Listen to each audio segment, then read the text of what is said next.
Saya Pancasila, asli kepunyaan negara Indonesia. Dari 1 Juni 1945, saya tiup lilin pertama. Hingga kini sampai di masa Ma'ruf Amin dan Jokowi punya. Dan hari ini, saya deklarasikan air mata pertama yang jatuh dari sejak menahan ribuan duka. Teruntuk anak-anakku, kamu yang beberapa puluh tahun ini tidak lagi menyapa, tidak lagi memeluk erat, sampai lupa bagaimana wujudku dalam hidupmu. Hadirku hanya formalitas, sekali baca dalam upacara hingga tuntas.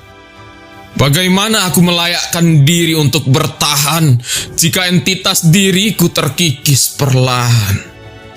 Aku Pancasila. Aku kekasih tanpa ada saling pandang dan bersua. Kamu berusaha untuk melupa, sedangkan aku mencari alasan untuk hidup tanpa ada nafas dari anak-anak sila. Demi Tuhan dan payung Nusantara,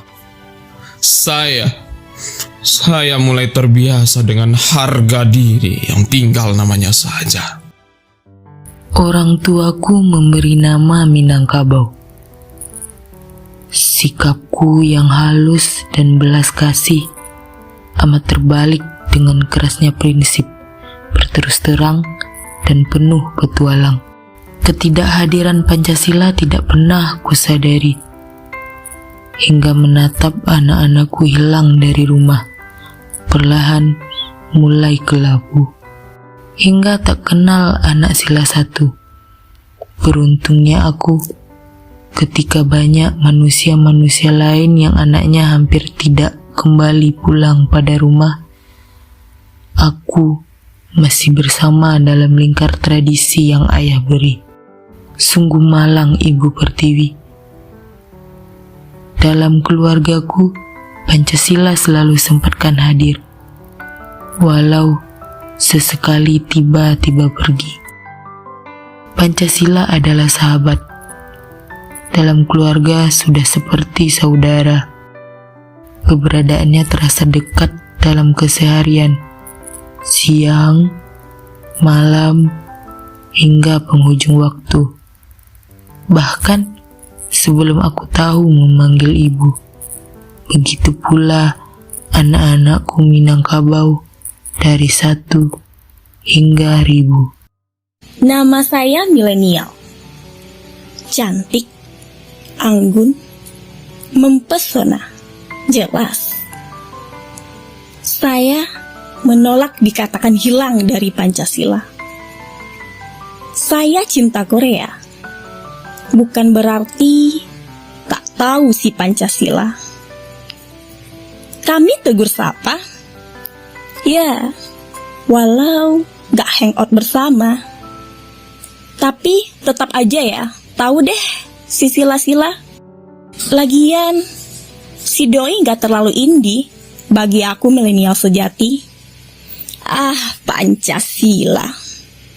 Aturannya nih ya, kita mesti respect di antara budaya yang makin nyerempet. Kadang, Pancasila terlalu irit untuk pertemanan yang semakin komplit. Identitasku masih WNI kok. Tenang, aman. Saya, Ibu Pertiwi. Saya bertanggung jawab atas pucuk harapan melalui kecilnya dekapan dan mengamati kelingking-kelingking merah. Kudoakan di setiap bertemu dengan Tuhan, walau yang sudah memberi luka paling parah, tidak memutuskan asaku dengan mudah. Aku ini Ibu Pertiwi, bukan hal yang mungkin mengambil opsi untuk lari dan pergi. Seorang ibu akan bertahan untuk anaknya, tidak perlu malu, sungkan mengundang rasa kasihan. Apalagi stereotip masa kini. Hilang jati diri, Ibu Pertiwi dituduh menjelma buruh kemalangan. menderita kesengsaraan bahwa anaknya miskin identitas bernafsu keluyur. Tidak, aku ibunya. Aku tangan peluknya. Dari ratus ribu dan juta kesakitan, aku adalah wajah pertama yang akan kerisauan. Aku akan bawa ke Pancasila kembali, lagi, dan bahkan ke musim yang paling dingin dari anak sila kekasihku. Pancasila. Kamu bagian dari historis dan album entitas merah muda yang punya. Halo, saya Propela. Itu sudah nama panggilan. Jangan ditanya perkara nama lengkap. Sulit nanti kamu ingat. Saya pendatang baru di Indonesia. Masih sedarah dengan Pancasila sebenarnya. Ya, kalian tahu, si bapak tua yang sensitif di awal cerita.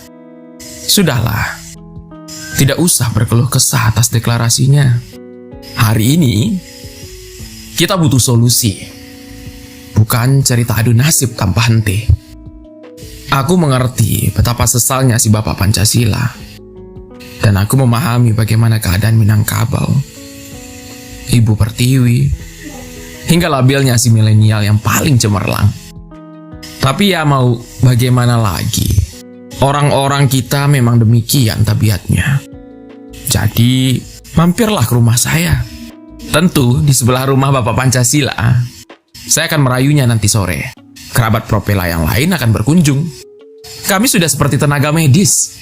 Jadi jangan sungkan untuk saling bertemu di sini. Tempat di mana kamu semua bisa tertawa bersama, bernyanyi riang gembira, hingga keadaan paling entitas yang tidak bisa diucapkan. Ditunggu ya di rumahku. Rumah Pendidikan.